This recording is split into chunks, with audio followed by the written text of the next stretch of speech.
Hey everybody, I'm Dan Murrell here with my review of Ready or Not, which opens today in theaters here in North America. You know, a lot of times in the summers, you'll get to the end of the season like we are here in August, and a movie comes along that actually surprises you that maybe you didn't see coming.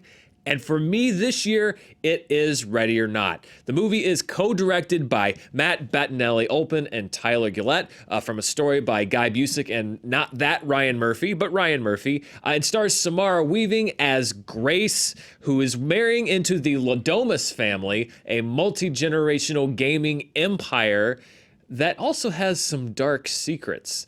I don't want to go too much into the plot of this movie. I myself stayed away from a lot of it. I didn't even watch the trailer because I'd heard about this film. I'd heard that it might be a good time, and I didn't want to steep myself too much in what it was about. So I went in fairly in the dark and really enjoyed how this movie unfolded. It involves a very interesting ritual that happens on the night that anyone joins the family through marriage, and it involves a game of hide and seek, and that's pretty much all that I want to go into, although I'm sure trailers and other ads have given away more. In addition to Samara Weaving, who I think is great in this movie, she's been in a few things before, but this was the first time that I really saw her take on a role like this, and I think she does really great. She has to carry a lot of the comedy, a lot of the horror, a lot of pretty much everything in this movie is based solely around her.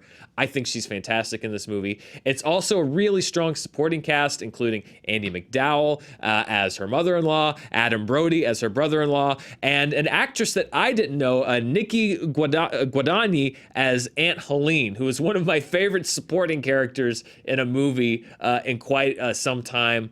I really thought that she was hilarious. It's one of those characters that just comes in and they have weaponized laughs. They come in and they just crush it for a line or two and then back off to the story. But I really love that role of Aunt Helene. If I was going to compare this movie to another movie, or if somebody asked me, I'm not sure about seeing Ready or Not, is there a movie that you would say that it's similar to? The closest analogy that I would give is The Cabin in the Woods, which is a movie that I love. And the reason that I would say it's not similar in plot or as far as twists or anything like that, story-wise, they're completely different. But I would say that it's similar to The Cabin in the Woods in that I feel like Ready or Not is a movie that does belong in the horror/gore genre, but also cleverly is able to stand outside of it and look in and be able to comment. And I know that kind of meta take is nothing new, and a lot of times it can get a little obnoxious or seem a little cliched, but I really love that they structured this movie in a way that through the character of Grace, because she is a newcomer to this family and is learning information about them as the movie advances, it's a natural way to bring the audience into that world as well, and to show us things for the first time as the character of Grace is seeing them for the first time. I think that's a really smart way to structure this movie, and it allows Ready or Not to have scares. It has jump scares in it, but as you know, if you watch a lot of my reviews, particularly for horror films, if a movie has too many jump scares and I think that they're cheap and used in place of actual scary things, it can really be annoying.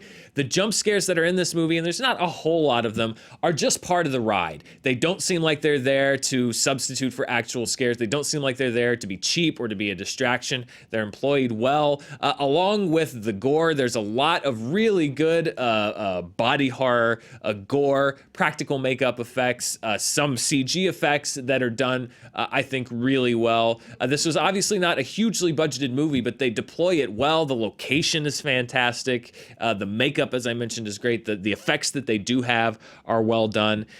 And like I said, I think the thing that's refreshing about this film is that it can be a part of this sort of a horror action genre, but also comment on some of the tropes. It also is a bit of a class satire, and not in a sort of vaguely analogous way where you feel like they're trying to comment on current events. Not in that way. It's more in the vein of how Dawn of the Dead, George Romero's original Dawn of the Dead, commented on consumer culture. Here it's commenting more on wealth and privilege and class, but again, like I said, not in a way that makes it feel like somebody read a newspaper headline a year or two ago and decided I have to make a movie about that. It's much more about the concept of wealth. The concept of living in a world that's so elite that you lose connection with reality, and then bringing somebody who's not from that world into it. I really liked the satire in this movie. It fit well with the comedy. It drives a lot of the comedy. It also fit well with the horror elements. It made sense that it was in this movie. It's also a perfect length. It's about an hour and a half long. That is the perfect length to sustain this premise. It's funny. There are a lot of laughs in this movie to go along with the scares, to go along with the gore. I think if you're a fan of comedies, you'll come out of this movie happy. If you're a fan of horror movies, I think you're going to come out of this movie happy. If you're just a fan of a fun ride to take with an audience, I think you're going to come out of this movie happy. And it really is perfect for people that like that horror comedy blend. I really, really liked this movie. Like I said, it was not really on my radar. I'd heard some buzz as we got closer to it that it might be worth checking out, but it is actually a movie late in the summer that I recommend wholeheartedly. It is rated R. There are some, as I mentioned, some very gory parts of it. I think that they're well done and well staged. And it is really a great blend of a lot of different genres. I would put it up there with movies like The Cabin in the Woods, like Zombieland, even though it's my favorite movie, I wouldn't put it quite as high, but like Shaun of the Dead, in that it can share a genre with comedy, with horror, with action. It's a great blend of all of them. And I think it's going to really please a lot of different types of moviegoers who go to see it, which I think is great because you can bring in several different kinds of audience members. Box office wise, who knows? I think this movie has the potential to be one of those late in the summer. I don't know if we're talking about $100 million, but that does surprise people. That hangs around for a while. That could build word of mouth and build buzz. It absolutely does deserve to build that word of mouth. I really, really liked this movie. It's one of the bigger surprises of the year for me, and I 100% recommend it for you to see it. I think you'll enjoy it as well. Ready or Not, a great August hit to help close out the summer movie season, and really a great movie to add into the volume of things that I've enjoyed in 2019. This is one of my favorite theater experiences of the year so far, and I think it may be, when I look back on the end of the year, one of my favorite films of 2019. Did you see Ready or Not? What did you think of the movie? Let us know in the comments below. And if you did see it and you want others to see it, help spread the word. I like finding small movies like these that maybe don't have the resources to do a huge marketing push as big as some of the blockbusters that are coming out, but that really deserve to find an audience. Spread the word if you enjoyed the film, and let me know if you also liked it.